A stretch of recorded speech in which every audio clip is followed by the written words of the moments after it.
Now, it seems to me that many home improvement projects start with a vision. That would appear to be true for Ben and Catherine Moorhead. Now, they've taken care of their share of projects since they bought their house a while back and have their sights set on the next challenge. Catherine, in particular, has a very clear idea of what she wants. Well, we're trying to add a little separation and a little bit of interest in the living room den area. Right now it's just a huge gap. In a lot of the new homes that are going up, you see these beautiful columns separating two rooms, and I thought, why can't we do that here? Now, I don't see any reason at all why Ben and Catherine can't have exactly what they want. I figure they just need a little bit of a jump start. So I head over to Ridgefield to see about creating a bit of separation for my friends. Hey guys! Hi Ron, How welcome are to ya? Ridgefield. Thanks for coming. Thank you very much. I love the rocks. I guess that's where the ridge comes from. We're up on a exactly ridge right. here. That's Yep, right. yep. So these are the two rooms that you kind of want to separate a little bit. Yes. You don't want a wall up here. No, we decided against a wall. We like open space, but the problem is this room was added afterward. It looks This like room it's- over here was added. Yeah, and it looks like it's just bolted onto the house. There's really no transition. Okay. So you think by making up here, like there's more of a division between these two rooms? Exactly, and give it a little interest, a little detail. So what are the actual dimensions you're thinking of? I was thinking about 40 inches high and perhaps 17 inches wide. 17. Yeah. That's very precise. It 17 is, inches. it is. Not 20, not 15, 17. Our marching 17. orders are always very precise. Well, that's good. Now, I'm not doubting Catherine's judgment, but just to make sure, I construct a simple plywood mock-up to help us visualize the dimensions. Maybe a little too close in. A little too yeah. much. Okay, let me come into about here. How's that look? Further in? Couple more inches Yeah. in. How about somewhere in this range? Maybe one more inch. What do you think? You know, honey, you're the decision maker here, so. Okay. I like it. Well, Catherine's happy, so Ben checks things out from his point of view. Yeah, I like, this is fine.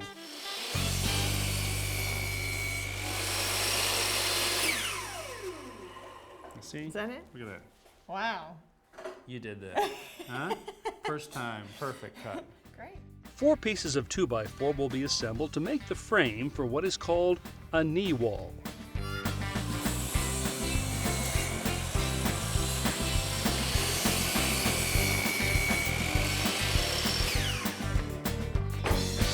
Now these are the 2x4s you cut outside, and we're going to use these to make up a wall frame. So if you just kind of hang on to that for me, I'm going to attach these together with some 3-inch screws.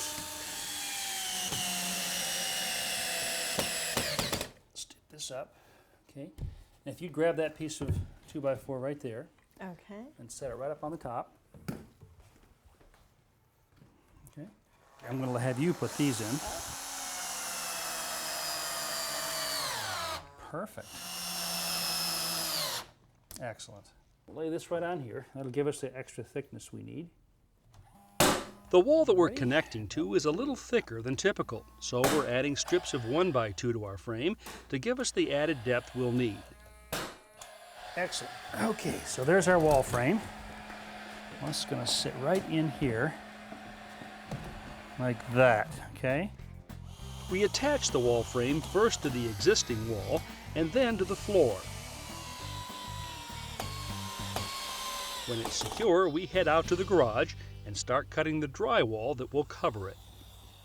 First, we score the paper on the face of the wallboard, then stand the panel on edge, break it along the score line, and finally cut the paper on the back.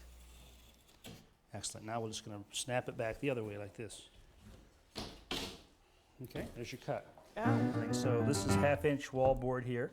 If you want to grab your screw gun right there, just go ahead and start putting this in.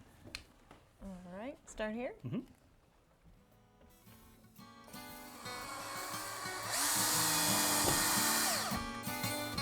All right. Now we make it a real wall, closed on both sides.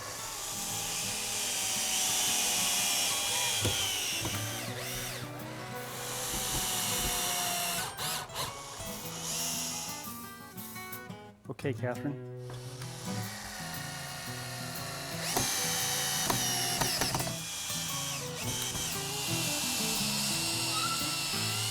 Our next step is to attach this metal bead to protect the otherwise fragile edges and give us sharp, clean lines. Guys, the only thing you got to remember here is try not to hit the corner, because if you do, we end up with a dent, and that's not too pretty. So just take your time, Okay. enjoy, Okay. You ready? and we'll now have dual hammers. Or is it dueling hammers?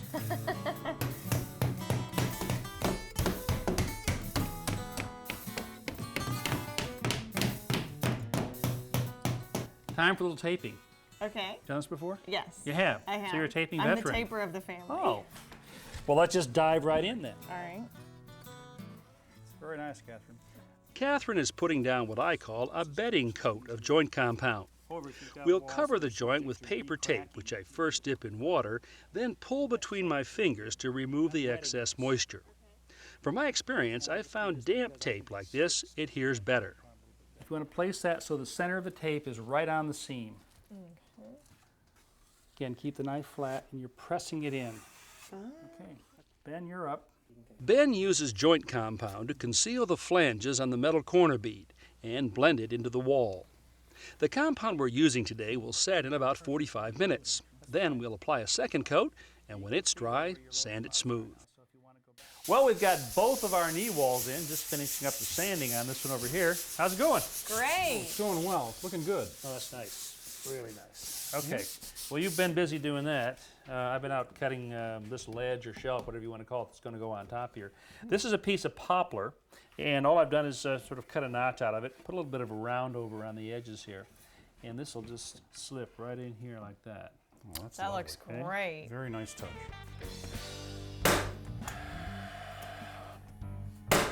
That's not going to go anywhere, No. huh?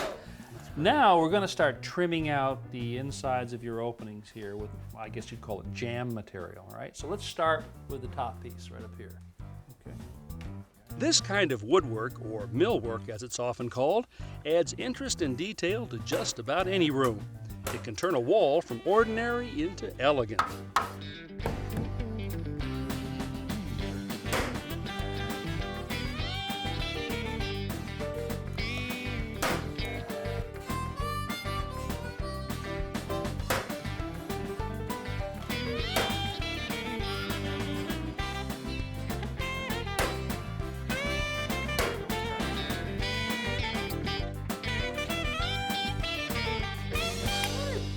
Well, I'd say Ben and Catherine did a fine job without me, but now they're going to need my support. Hey, hey, hey, look what I've got. Your new column. Oh, wow. Look at that. Uh-oh, I think I made a little mistake. I think I'm a little too big for the opening right here. Just a little. Seriously, though, you do have to decide what portion of this you want. Top, bottom, middle, what do you think? I think the top because of all of the detail up there. What do I think, honey? You think the top? The top looks great to me. Love the way you two just agree on pretty much everything, don't you? So the column comes with a capital and a base. I'm going to stack the capital and the base on top of each other. Ben, I'm going to give you a tape measure. Now, if you'd measure from the top right here Yep. to the jamb, I'll know how long to cut this column. It's 34 7/16. You got it. Okay, let's cut. Now, getting a straight cut on a tapered column like this can be a bit tricky. For me, the best way to do it is to draw a line all the way around and make the cut with my Japanese handsaw. Interior cut. All right. Wow. Beautiful. The shortened column is attached to the base by applying glue and then toe-nailing. Glue is also applied to the top of the column. And the two sections of the capital are set in place and nailed.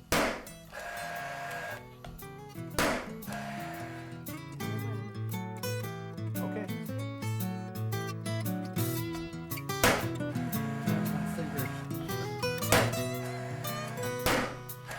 Perfect, honey. Let's give it a try. All right. Well, shall we give it a go? Hey, you did it. That looks nice. Good job, It came guys. out great. Let's see how we do. Yeah, you have to get them really on the flat. Oh, look at that. I can tell already. A beautiful Oh, fit. man. Well, you know, when you see a paintbrush in hand on a project like this, we're nearing the end.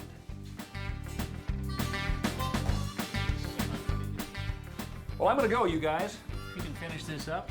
You've got it well in hand. Well, you got us there, Ron. Appreciate it. Oh, you're very welcome. Thank Don't stay up you. too late now. We won't. Okay? We won't do it. And enjoy the room. Bye-bye. Thank you. Well, sweetie, between your design and his skillful implementation, we've really added a lot of value here, don't you think? Absolutely. Are you happy? I love it.